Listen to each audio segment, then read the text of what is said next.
if you are 2 years old or 52 years old, that's what we need to give each other, is lots of strength and resiliency. When I tell you that this is an ever-changing landscape, I know I'm not telling you anything you don't know. That every single day, we have changes that are happening. And just when we think we know what we're doing, Governor Newsom gets on TV, or the CDC or the Department of Health makes another announcement. And so we continually evolve. And I'm grateful to Jen and her amazing team that are here, all the teachers, and to all of the admin from the elementary school that are here that continue to be strong and resolute. So let's start the slideshow. Jen, I think you're going to start that for us. And we're going to run through where we are in our decision making. So right now we are making these decisions with lots of guidance. So if you'll go to the next slide, I want you to know, and we've shared this with you in the past, that we're working with a task force. And the task force is made up of some board members, community experts, pediatricians and physicians. We have some parents and teachers, financial advisors that are helping us as we get information, sort of digest this information. And so we're looking at every update that comes up, and then we're strategizing and saying, what will make sense for our youngest students? What are we going to do for our EC and for our elementary school? What makes sense for our teachers and our parents? It's a lot of work, and we're lucky to be led by such an amazing EC director. We're also lucky to be led by a great team of clergy. And I want to begin with Rabbi Sari. Rabbi Sari, who works with all of us on building a sense of community, is going to welcome us with a couple of words, and then she'll introduce Jen Shankman. So Sari, thank you for being with us tonight. Sure, of course. And as I said to Jen earlier, you know, I'm here with both of my hats, both as a rabbi in the community and also as a parent in both the EC and elementary school, in fact. And I just wanted to actually offer us a blessing in this strange time. We're in a strange time in Jewish tradition. We're in the 9 days of Av. Tomorrow night we begin Tisha B'Av, which is this day of real fear and anxiety and loss and grief, but also a day, our tradition says, in which the Messiah was born, right? So also a day of great hope and great possibility. And I keep reminding myself that we can hold both of those at any time. And so what I wanted to offer, I took words, Rabbi Rami Shapiro rewrote our Shehechianu blessing, our blessing for new beginnings, and I rewrote it a little bit further, trying to capture, I think, this moment of being in between those spaces. So I'm going to offer this blessing for us and then turn it over to Jen. V'shinantan levanecha, teach them diligently to your children. What is it we shall teach so diligently? Let us teach our children Torah and how to create Torah. Let us teach our children wisdom and how to become wise. Let us teach our children kindness and how to be compassionate. Let us teach our children resilience and how to stretch themselves. Let us teach our children the past and how to fashion the future. Let this be a year of strength and courage, a year of compassion and resilience, a year of grace and gratitude. May this be a year that offers our kids the foundations of a good life, a moral life, a life of caring, compassion, and peace, a life devoted to the well-being of self and stranger, a life devoted to the healing of the world. And may we all know a year and a world of compassion, safety, resilience, and health. Together we say, Amen. Amen. And I know that those are the principles and the hopes and the wishes that guide Jen and her team each and every day in thinking what any year looks like, but this year in particular. And so it's my honor to turn it over to Jen for everyone.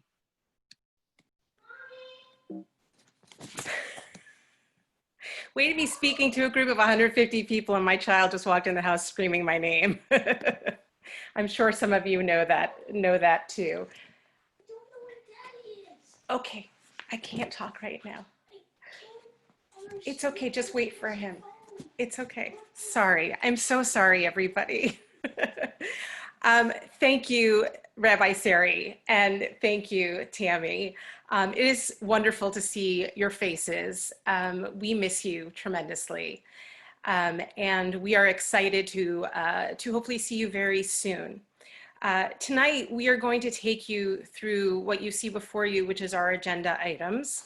I want to remind you, this is a follow-up to our first town hall and to our new parent orientation. And so we're kind of moving along in some of the things that we're sharing now. So if there are things that we need to catch you up on afterwards, we're happy to send that information back out to you again. In each of these areas, we are going to be answering many of the questions that you submitted ahead of time. Please listen closely and know that if we don't tackle them within the presentation, we are going to do a Q&A at the end, during which we will tackle the remainder of them. Also, please know that the purpose of this meeting is to share what's most updated with what we have learned over the last several months. I have been meeting with other school directors around best practices, with licensing advocates, and with county health. And all of this is to help you with your planning and your decision making before August 1st. We are going to have a parent orientation before school starts to really go through everything in fine detail, and to give you guides before school starts. So one of the things I want to go through tonight is the health and safety. So one of the things that's so beautiful about our school and the way that we tackle everything with the children is that the teachers are able to do everything in a very holistic way and in a very developmentally appropriate way. So much of what we all grapple with as adults, as what is this going to look like and how are our children going to manage this, is actually in a preschool setting quite seamless when the teachers make it a part of their curriculum. Those of you who have had your children in school before know that they are often more likely to try things and to do things when the teachers work with them on it rather than when we try to at home. I know that's at least the case for mine often. So what are we going to be teaching your children? We are going to teach them about avoiding touching their eyes, their noses, their mouths. I know you're saying good luck, but really our teachers, this is the language they speak. We're going to be teaching them about their physical space. One of the things I want to be really clear about is we don't want to teach the children that we are being distant from being social. The whole point of preschool is to learn skills of socialization. We are going to talk about giving physical space, physical distancing. We're going to work with them on hand washing routines through song, through stories. And the times that we are expecting them to wash their hands are the ones that you see listed down below. And so really, I was kind of reading this list off today and I thought, really, we're going to be spending a lot of our time washing hands. But you know, there is going to be a lot of beauty to this, where the children have the room to learn about hygiene. They'll learn the room to learn about germs, and we get to do all kinds of science experiments around that too. Masks. Children and adults, anyone, when you come on campus, if you are over the age of 3, must be wearing masks. What does that look like in an early childhood program? We need for your children to come to school each day with a mask, and we are going to encourage mask wearing through our stories, through our songs, through what we're learning about, but we are not going to force the children to put it on their face. We will encourage, we will do the best job that we can, but we know that they are 2, 3, 4, 5 years old, and that this is very challenging. Even our licensing advocates say, do it to the best of your ability, but it really will be a part of what our expectations are at school. My suggestion for all of you is that you send 2 masks, because we know that children get all kinds of stuff going on around their mouths and their noses, and that way we can trade one out for another. And please make sure that they're labeled. Otherwise, those things are going to be all over the school. And so we really ask that we're going to teach your children to keep track of everything, and we're going to help them. And the best way that we know how to help them is by labeling. Your children will be in classroom pods of 10 children with 2 teachers. At this point in time, we will not have more than 10 children in a pod. Those pods will not mix with any other pods on campus. They will also not have regular visitors to their rooms. The idea is that if we have to close a pod because of exposure, we don't have to close the entire school. In the mornings, we're going to be doing morning screenings of your child, both at school, and you're going to be doing them at home before you come to school. And we'll talk about the process in the morning in just a moment. But we're going to be asking you to complete morning screenings, as will we, and we will have logs for that. Every day when they come to campus, we will also be conducting temperature checks, and we will be keeping track of that. We will be doing the same for both of those with our staff. In addition, we're keeping classroom logs. The idea that anytime somebody crosses the threshold to go into a classroom, we keep track of who has come into that room, so that if there is a case at some point, we can do our tracing and we will know who's been in that classroom.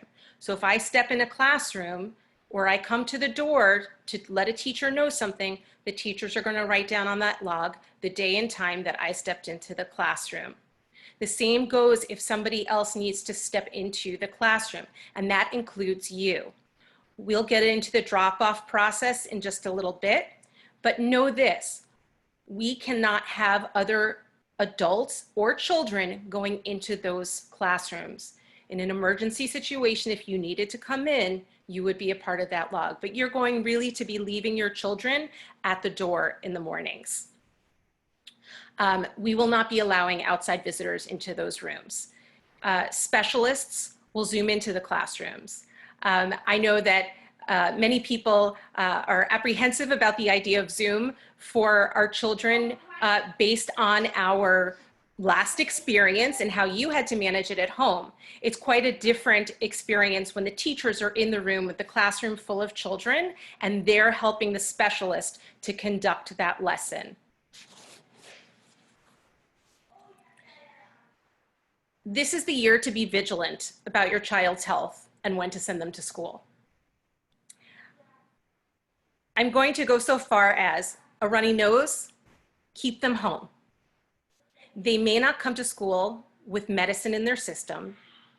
If you're giving medicine, they should be staying home. We each have a responsibility to the community, and by exercising the privilege, really, it's a privilege of coming back to school, our expectation is that you are all going to do your part. Each day, you are monitoring your child's health and their general energy levels. If they are off, keep them home. If they have a cough, keep them home. I did not mean for that to rhyme. And if you do not, we will send them home. Expect for us to be incredibly strict about following these guidelines.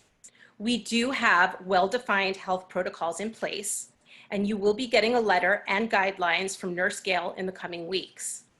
Tomorrow, you will receive an email from us that contains both the recording of tonight's meeting as well as the county's defined guidelines and procedures for early education around COVID-19 and issues of exposure or potential exposure. And I really do encourage you to read it thoroughly. It is one is 9 pages, the other is 15 pages. That's why we're not going into it in detail tonight, but I am hoping that you are all going to do your homework, and I expect that you are all going to do your homework so that we can start on the same page when we come back to school. It's also going to answer a lot of the questions that you have regarding exposure and any isolation periods.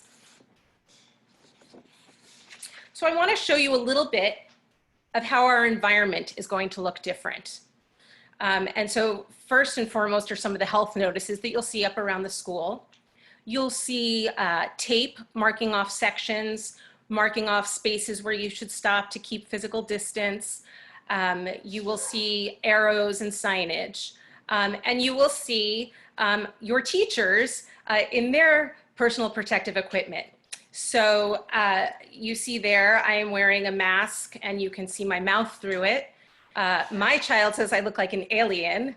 I think I look adorable. But we have these for all of our teachers so that your children can see their mouths, can see their smiles, can see their facial expressions, because we know that that is so much of how children learn at this young age. Teachers will also have face shields and gloves. When you come to school in the morning, this first picture on your left is outside a classroom. All the pictures I'm showing you, we didn't actually unpack toys or anything like that yet, so you're going to see some stark rooms, but it's to give you an idea of some of the changes that we've made. We want you to have a sense, and then when we send the information out for your children to learn about, it will obviously look a lot more set up for their benefit. But as you come in the morning, you can see in this first picture on the left, there's red tape on the ground, so that if you're coming at the same time as another family and you arrive exactly at the same time, you can wait in line to put your child's things in their cubby and to say goodbye. I'm going to go through the arrival process in a little bit, so I'm not going to go into the details of that right now, but for most of you, you will be walking actually right up to the classroom, which I think is going to be a big relief for many of you who are worried about your child's separation process. You can see in the second picture, there is an open door. All of our doors will be open. The front doors to the classrooms will have baby gates on them so that your children aren't running out onto unsupervised spaces.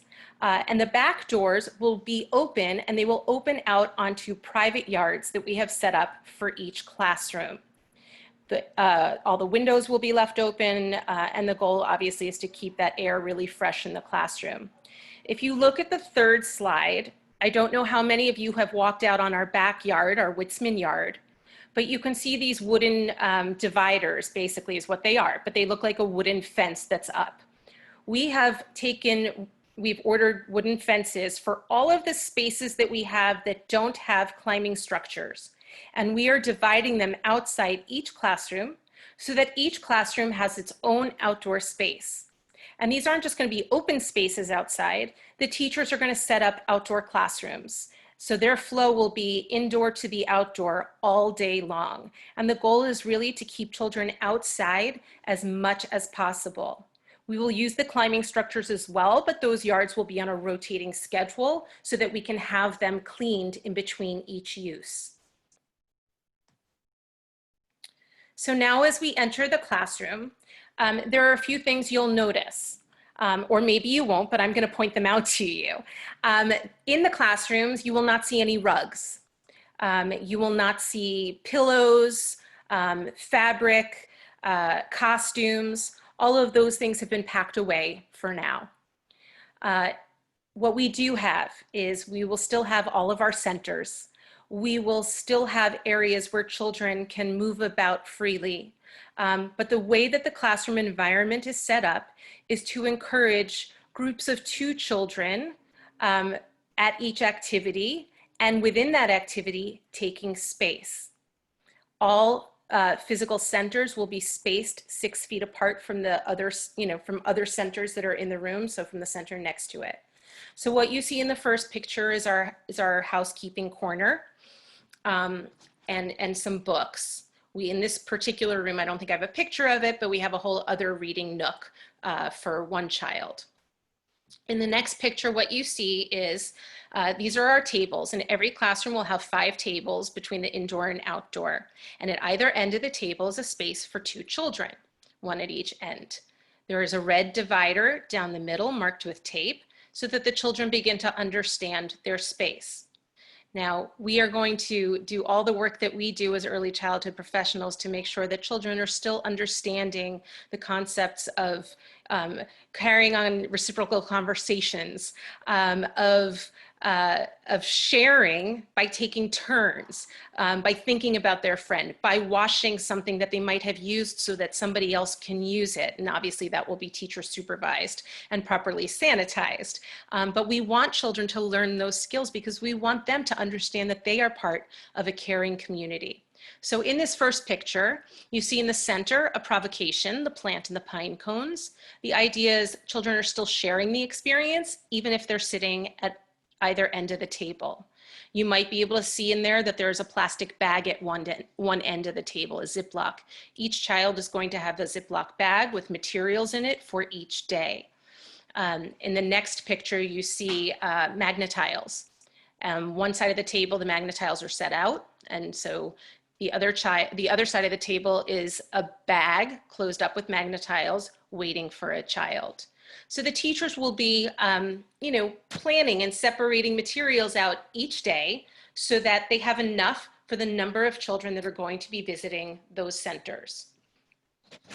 Just to give you an idea of one thought of how we can do circle time in the next photo, you see these little rubber circles on the floor. Hard to tell from that picture, but they are spaced apart. And that might be a way of doing circle time. I'm sure that the teachers are going to come up with 50 other ways that are even better. This was Jane's and my first go around in setting out this particular classroom. And we know that housekeeping in this final picture is a star in our younger classrooms, and that will continue to be just so. The materials you see will be a little bit different from what we're used to having. We've sort of moved in a direction these last couple of years of using a lot of loose parts. Wooden pieces can't be sanitized in the same way that some of our plastic pieces can. So glad we never threw any of those out, but we will have buckets in the rooms for sanitizing, for being outside and drying when they are ready for more children to make use of those materials. We really want your child's return to school to be incredibly supportive, incredibly nurturing. We want that for you too. We want you to understand the flexibility that all of us as adults are going to have to exercise to help the children to feel nurtured. I have said to the teachers over and over, none of us can begin to unpack how the children are going to respond when they come back to school. Some who have been with us for 3 years might all of a sudden have difficulty separating. And for you as the parent, it might be awful. We want that child to have the space and time. Some of you might expect your children to have a very difficult time and they might run away from you the first day, so happy to go back to school and see their friends. Whatever it is, we want to be ready. And so we are setting up a system that will speak to every single experience a child is going to have when they return to our program. So what can you expect? In the weeks before school, you are going to receive in the mail a pre-arrival packet. That packet for you has health information from Nurse Gail, the information I spoke about before. It will have more of our county information. It will have a covenant that we are going to ask you to sign as a parent returning to our community in person. We are also going to have our parent and to sign as well. And then we are going to include a social story for your child.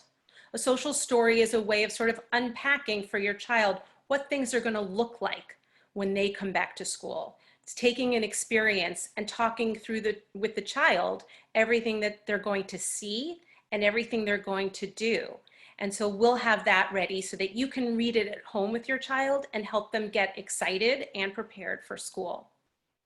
Once our teachers come back to school and we have our teaching teams together, we are going to send you teacher pictures and little biographies so that you can look at those with your child in those days leading up to school and leading up to visitation. Just a quick word about that, because I know there's been a lot of concern. Is my child going to have the same teacher they had last year? When we spoke in May, I shared that this was something we were thinking about, and we still are, but a lot of this is going to depend on our enrollment and which children are returning from which classes, and what grade levels we're talking about, quite honestly. For our pre-K and TK classes, our pre-K and TK teachers are well-versed and trained in the WISE learning process, which is a hallmark of our school and an important part of our pre-K and TK program. So those teachers will remain in those pre-K and TK classes. Might there be some teachers that move up to work with them? There might.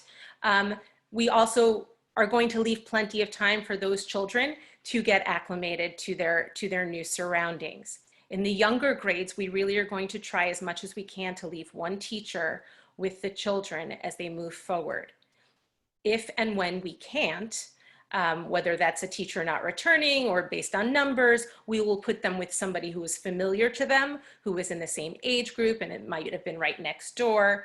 So we're really looking to make this as healthy as possible, a transition for them. In the days leading up to school, in the past, we've had one visitation day where the whole school descends on our campus at the same time for visitation. We will not be doing that. We will have a schedule for the week before school starts for you to start that visitation process. And depending on all of those numbers, it might be that you get to come visit more than once. But that is something that we really want to take our time for the children. Many of you have asked about transition. What if my child's not in first steps? Are they going to have an opportunity to go through a transition? I want to really say very clearly, life is full of transitions for our children. So I always say, just because they're not in first steps, all of our children are transitioning. So yes, we are going to help them through as much as we need to help them feel comfortable. You might get an extra visitation. You might have a private visitation. We are going to work that out. We might ask you to stay and sit on the yard if your child is having difficulty. We want this to be as healthy for them as possible. For our first steps families, and possibly our discoverers, we are going to kind of do the opposite of what we usually do for transition, where normally all the adults would sit inside the classroom, and the children, when they go outside, the parents aren't invited out there with them, but the child can go back and forth. We're going to do the opposite. The adult is going to sit outside the classroom, and the child will make their way into the classroom with the teacher as they get comfortable. But in order for this to work, and in order for all of us to make sure that we are doing everything we can to keep each other safe, we are going to do this in small groups.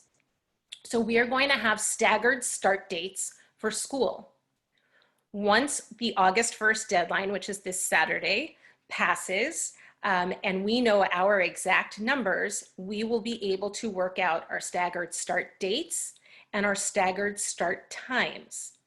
So our TK and pre-K children will start school. We are opening. We will start school on August 31st. If you are not pre-K or TK, you still will be coming in likely on the 31st, but just at different times. And we will roll back from there each grade level throughout that entire week. So there will be a lot of staggering at the beginning so that we can go at the pace that the child needs. We're going to do the same thing in your pods with arrival and dismissal. The goal is, without doing a car drop-off, which we're very happy not to do because we think this is a better system for your children, we don't want too many of you congregating on campus and congregating outside your classrooms. So you will have staggered arrivals, and think of it as sort of, the 20 minutes before the 9 o'clock hour, the 9 o'clock hour, and then 9:30. And then the dismissal will match up with that. So I don't want you to worry that if you are in a program that's a 3-hour program, your child is still going to get the 3-hour program. We are not going to send them home early. The dismissal and the arrival in the morning is going to require you each day, and I mentioned this before, to fill out a health questionnaire. We are going to be using an app that you will have on your phone, and you will fill that out each morning. And then when you arrive at school, you will sign your child in from the app. You will also sign your child out from the app. The app will not let you sign your child in or out until you have filled out that health questionnaire.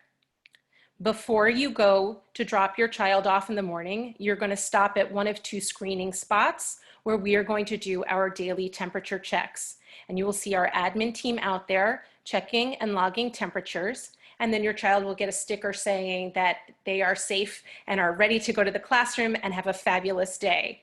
You will walk them either to their classroom or to a holding area close to their classrooms, where you will say goodbye, and you will send them off with their teachers and their friends for a wonderful day of school.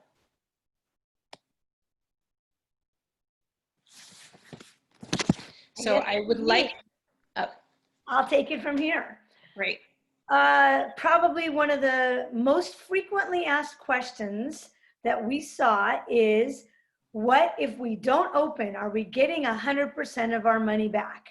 So let me just tell you the financial plan. First of all, we're opening. The best business you could have in LA right now is early childhood, because that is the one business that is essential, that everyone is allowed to open. So when Governor Newsom and all of the reports are saying you have to stay home or this or that, it's not early childhood. Early childhood is in a great position to be able to open, and we are opening. So I want to be clear about that. What we have decided is we are purchasing tuition insurance for every early childhood student. We had talked about that earlier in the year, and we did make that commitment. There are already over 139 of you that have enrolled. For those 139 people, we have purchased tuition insurance. So what does that mean? If we start school on August 31st and 2, 3, 4 weeks into it, you say, it's not working for me and my family, you can activate the insurance. If you are a full pay family, you will get 60% of that money back directly to you. If you are on a payment plan, the insurance will pay 60% of your insurance, and you'll continue to pay the rest of the 40% on your plan. So that's if you decide you're here and you decide you want to pull out. If for some unforeseen reason, the entire city, including early childhood, gets closed down, and they say even childcare, even early childhood centers are having to close, when we close at that point, we will give every family 75% prorated on their tuition back. So depending on when that would happen, we will give you 75% of your tuition. This is separate from membership and security and building, but of your tuition, you will get 75% of that back. So if you're a full pay family, you'd get 75% of the prorated tuition back right then. If you're on a payment plan, we'll prorate it as the months go on so that you stay enrolled. You don't have to leave and then re-enroll. Everyone would have to stop and then re-enroll again in the year. So we will make sure that you get your money back for the time we have to close. Again, we don't anticipate early childhood being in that position. So as Jen said, this Friday is a big day. We have to know by the end of the day on Friday who's coming back. We know, as I said, that 139 of you have already made that commitment. We will then stop, make our pods, create our pods, get our teachers assigned to their classes, and get ready to open in the next few weeks. After that, if someone says, well, we want to come later, it will really be based on if there's space in a pod. We're not opening new pods for families unless there's enough interest later in the year. And if there was enough interest later in the year, we would look at that. But this Friday is our date. If you choose to pull out prior to Friday, you get 100% of your tuition, including your deposit back. But after Friday, there won't be a guarantee that we will be opening any additional pods. So that's sort of where we're at financially. Jen, is there anything that I didn't get to that you wanted to add to that? Nope. Perfect. Okay, let's move on. Wonderful.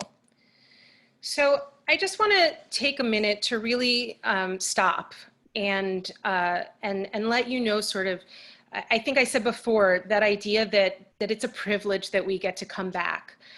There are schools that have closed. There are schools that can't fill and are grappling with ideas and how they're going to make this work.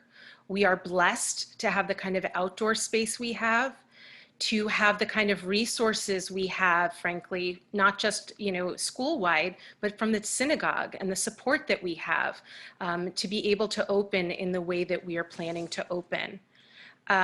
But really what we're asking and what we're expecting from all of you is to be a part of that responsible piece of caring for our community.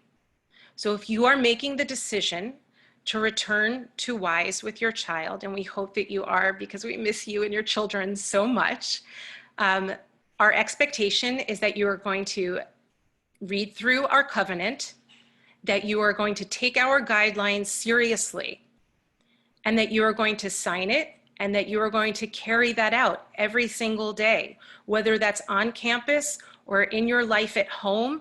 But we are going to be asking you to adhere to those guidelines. And we are going to expect that in order to keep our community safe. I know so many of you are nervous about returning to school, about sending your child to school, not because you're worried about what we're doing as a school, but because when we put people together, that's the challenge. So the challenge here is that we need you to follow those guidelines.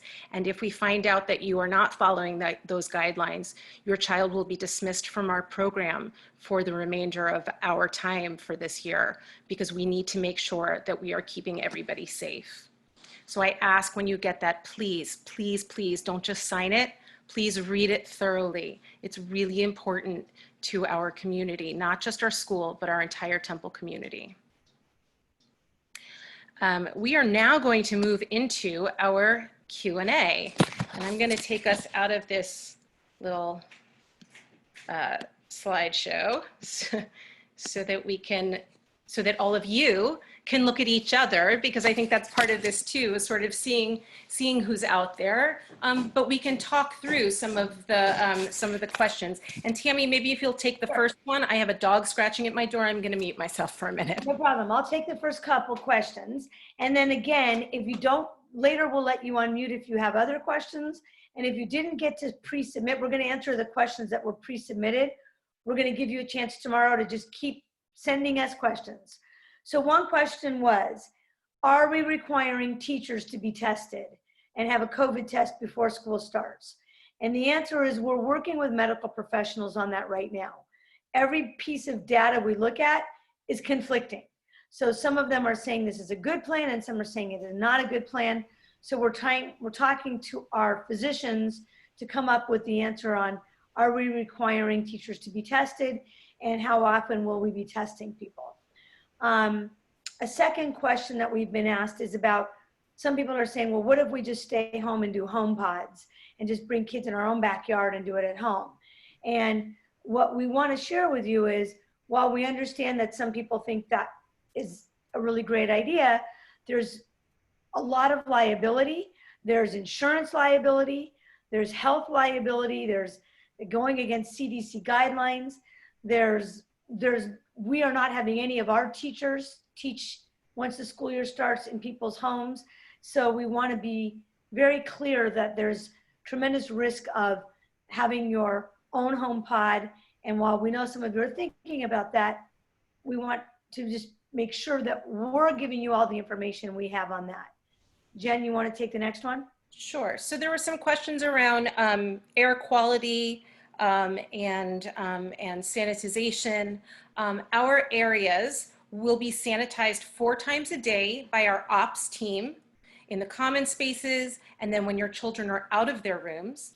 In between, the teachers will be constantly wiping down surfaces, shared spaces in the classrooms, bathrooms. Every time a child goes in, when they come out, the teacher's wiping down the sinks, the handles, the toilet, the handles, and each time any of that is used by a child, the light switches, the door handles to the classroom, all of that is going to be cleaned constantly throughout the day. We will be conducting electrostatic cleaning and then using this larger machine. I think there's a wand and a larger machine for our larger areas. And we do that sanitization 2 to 3 times weekly, in addition to the rooms being sanitized every day after school. All of the heavy spray for the disinfecting will be done after the children leave daily. And the teachers will be spraying down surfaces throughout the day. Those are approved cleaners for use with the children in the space. As far as the air quality, the doors and the windows will remain open. and our filters are all being replaced. There have been some questions about Hebrew immersion. Is it intact? Will there be the same teachers? The Hebrew immersion program is going to be just as special as it ever was. And I know that there's more hesitation for those who have 3-year-olds going into Alpanon Aleph. And I want to let you know that we're going to be inviting you to a brief informational meeting in the coming weeks so that we can talk through some of the adjustments that we are going to make to allow your child just some more fluidity as they start the school year. There were questions around enrollment and waiting to start the year. I know Tammy already touched on this, but really, you know, as long as we have space, that's no guarantee, right? But as long as we do have space when you are ready to come back to school, we are happy to put your child into a pod, provided we have that space in a pod or the physical space and the numbers to start a new class. As far as general guideline and adherence, one of the questions is how are we prepared to pivot if guidelines change? And also how are we exceeding guidelines? So I think that the warm up for how we adjust when guidelines change, that's what we've been doing all along, and it's what we'll continue to do. I think I said it earlier in terms of all of these protocols we're putting in place. Some guidelines may change, or we might discover that some way that we've laid out a process isn't working for our school when we put all of you and your children into it. We will make those adjustments quickly. We ask for your flexibility and understanding as we go through that process. How are we exceeding the guidelines? So the county, the state licensing has already loosened guidelines on ratios, but the county has not. So we have to go with the county. The county, we always go with the stricter guidelines. And the county is no more than 10 children to a classroom. And the ratio is 10 children to 1 teacher. We are providing 10 children with 2 teachers. We know that there's going to be a lot more going on, and really to do this well and to remain authentic to our curriculum and our program, that we need to have 2 teachers in each of these classrooms. We also know that we have the ability to continue to run a world-class program because of the training that we've had, because of the space that we have. Again, our outdoor space is saving us right now and allowing us to think about really continuing our emergent curriculum and not having to lose sight of that as we go through this process. And again, we're looking at things knowing that we are going to have to make tweaks along the way. Another question is, how can we ensure that parents, teachers, children are following the protocol to keep the community safe? I already spoke to that in terms of our covenant. The expectation is that our teachers and our parents are following it. Our expectation is that children are going to learn a process with all of us that is developmentally appropriate for them. And they are going to learn a lot of responsibility in all of this. You might be able to have them cleaning your houses every week based on what they learn in our curriculum at school. And then one of the last questions is, how are we making sure we are following these protocols? So the beauty of licensing is there are tons of checklists, and it really does, we have to go through that in order to open on August 31st. And our teachers have to do it every day. They've always done that every day and every week. They turn in their numbers, they go through their checklists of their physical space. And that checklist is just a little bit more involved now. And we follow up on it and we check up on it. We make sure that everybody is doing what they need to do to make sure that we can be back safely. A lot of what we're talking about tonight, I think, you know, there's a lot of loss. There's a lot of this feeling of, what is my child coming back to? This isn't the school they left. And in a lot of ways, it's not for us as the adults. But I want to be very specific about what it is for the children. And I've heard beautiful stories from some of my director friends who have already opened up, which is, we are all agonizing, and rightfully so. We are all agonizing about these decisions for our children. We are all agonizing about what it's going to look like. But for children, when they walk in the doors of that classroom and they are greeted by their peers and they are greeted by two loving teachers, it is not going to feel any different from what they left back in March. We're all going to be different. Our jobs are different. My job is different. I am not going to be getting to do all the fun work of curriculum in classrooms, of meeting with all of you in person, of traveling around our school and seeing what's going on. We all have to be very careful, and our jobs are changing to respond to the needs of how we need to do this safely. But for the children, this doesn't change. For the children, they're going to be challenged, they're going to be loved, they're going to be social, and it is one step in the direction of where we are trying to get, which is back to where we were. And there are going to be lots of those really positive steps along the way for them. So I urge you, as we get closer to the start of school, that you really try your best to remember that, to at least reduce that piece of anxiety in your child, because they will feel that from you. And for them, it's something completely different and something really beautiful and innocent in a lot of ways. And we will catch them and we will hold them. So I don't want you to worry about that. We covered a lot of information tonight. Really, again, it's to help you with this deadline of Friday. I want to point out August 1st is actually Saturday, but we are closed. So you must do this by Friday afternoon. But we really wanted you to have a better sense than the last time we met as a group in person, both at the town hall in May and at the new parent orientation. We are going to go through a very, very detailed parent orientation process before school starts. So a lot of, perhaps some questions that you have are going to be answered then. In the meantime, if you have questions that you need answered in order to make your decision as to whether you are going to return with your child, and you, again, need to decide that by Friday, I will ask you to please, please, please send me an email to my email, jshankman@wise-school.org. Send it tonight, send it tomorrow morning, and somebody from our team, either I or Jane or Amanda or Heidi, one of us will respond to you with an answer to your questions. But so for questions that you might have later on, if you know you're coming, you can hold on to those for now. But for questions that are going to help you make this decision, I urge you to follow up with me with just a quick email, and we can either have a quick phone conversation or we can email back and forth so you have your questions answered that you need in order to make your decision. Jen, thank you for tonight. Thank you for all the work that you did. Amanda, if you want to just take the mute off and people can say goodbye and, wave hello and all of that, that's great if people want to unmute.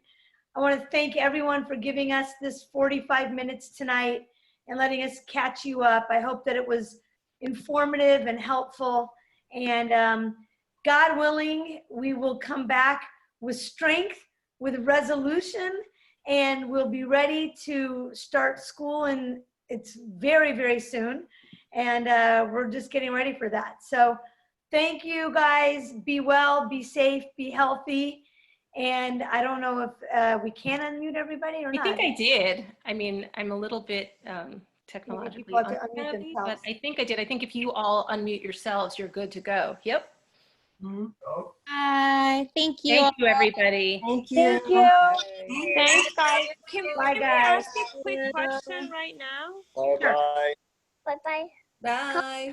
Bye. Bye. It's wonderful to see you all. Okay, guys, it's so late. Sayonara. Thank you guys so much. Can we ask a quick question right now while we have you guys here? Yeah, go ahead. Sorry. So let's say if somebody tested positive in the pod, either a teacher or one of the students, what would be the plan for that class? So it's a great question. You want me to take it, Jen? Sure. Okay, so if a student is tested positive, that pod that is in that student, or if the teacher tested positive, will quarantine for 14 days. That pod goes home. They will continue to communicate with each other on Zoom. The rest of the EC stays open. So, and that's true in the elementary school too, by the way. So if a pod has someone who is ill, that pod goes home, but the school stays open. If they have a sibling, the sibling has to stay home. But unless the sibling tested positive, the other siblings' pods and other classes do not have to stop. Great question. Yeah, and what happens also with that is, for any case in our school, we work with the health department, and so they're kind of logging and keeping track and really telling us what we need to do, because every situation will be different, and the timing of whether there are multiple cases in our school at the same time, and how that affects us. They'll walk us through that whole process, and we will communicate everything to all of you. What happens if there's a delay between showing symptoms and getting tested? I only know because I know that testing is really hard to get right away right now in LA. So if there's kid with symptoms, what happens to that pod? So you are going to see in all of the health information that's coming from Gail, the information about it is with symptoms as well, that children will be asked to stay home until they get clearance to come back to school. So that's just the individual child, not the whole pod? Right. Okay. Thank you. And then you guys also mentioned that the doors of the classes are going to stay open for the ventilation. What's going to happen when it gets, when the weather gets more cool? And I mean, sometimes I remember like during the Mommy and Me classes, we had to actually like close the doors because of the wind or the rain or something like that. Any plans for that? Yeah, so I am a New Yorker, where we sent children outside in 10-degree weather. So I have, I understand the fragility of life in Los Angeles now, having been here for 10 years. We obviously, in those cases, the windows will be open. We have heat and we have air. The other question that came up today was, what if it's hot out and we have the doors open? We will be running our air conditioning, we will be running our heat, and we're not going to freeze the children out, but we want to make sure that we have the proper air circulation in the rooms. Since we start the year at such a warm time of year, and that lasts for a good amount of time, we will be leaving those doors open. Thank you. You're welcome. My pleasure. All right. It's getting late. We're going to go. Good night, everyone. Be well. Thank you, everybody. Bye, guys. Bye. Bye, everybody. Thank you.